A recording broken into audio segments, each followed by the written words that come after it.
வணக்கம். ஆகாஷ்வாணி புதுச்சேரி செய்தி சுருக்கம் வாசிப்பவர் கிருஷ்ணமூர்த்தி ராமசுப்பிரமணியன். செயற்கை நுண்ணறிவின் தாக்கம் குறித்த சர்வதேச உச்சி மாநாடு இம்முறை இந்தியாவில் அடுத்த மாதம் நடைபெறும் என மத்திய தகவல் தொழில்நுட்பத்துறை அமைச்சர் திரு அஸ்வினி வைஷ்ணவ் தெரிவித்துள்ளார். இதற்கென முன்னேற்பாடுகளின் ஒரு பகுதியாக ராஜஸ்தான் மாநிலம் ஜெய்ப்பூரில் இன்று நடைபெற்ற பிராந்திய மாநாட்டில் பேசுகையில் அவர் இதை அறிவித்தார். நாட்டின் ஊட்டச்சத்து பாதுகாப்பை உறுதிப்படுத்துவதில் கார்ப்பரேட் சமூக பொறுப்புணர்வு திட்டத்தின் பங்கு என்பது குறித்த மாநாட்டை இன்று புதுடெல்லியில் மத்திய தொழில் வர்த்தக அமைச்சர் திரு பியூஷ் கோயல் தொடக்கி வைத்தார்.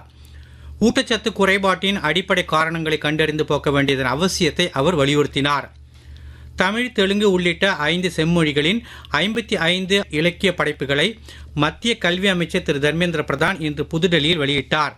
சென்னையில் உள்ள செம்மொழி தமிழாய்வு மத்திய நிறுவனத்தின் சைகை மொழி திருக்குறள் தொடர் உள்பட 13 நூல்களையும் மத்திய அமைச்சர் வெளியிட்டார். அண்மையில் இலங்கை கடற்படையினரால் பிடித்துச் செல்லப்பட்ட 11 இந்திய மீனவர்களை மீட்க வெளியுறவு அமைச்சரின் தலையீட்டை நாடி முதலமைச்சர் திரு ரங்கசாமி வெளியுறவு அமைச்சர் டாக்டர் ஜெய்சங்கருக்கு கடிதம் எழுதியுள்ளார்.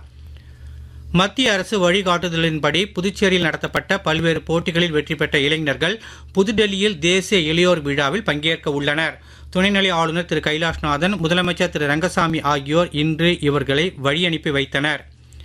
திருப்பரங்குன்றம் மலை உச்சியில் தீபத்தூணில் தீபம் ஏற்ற அனுமதி அளித்து தனி நீதிபதி ஒருவரால் அண்மையில் வழங்கப்பட்ட தீர்ப்பு செல்லுபடியாகும் என சென்னை உயர்நீதிமன்றத்தின் மதுரை கிளை இன்று உத்தரவிட்டுள்ளது.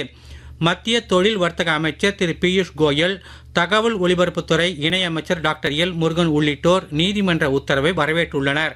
இத்துடன் இந்த செய்தி சுருக்கம் நிறைவு பெறுகிறது. வணக்கம்.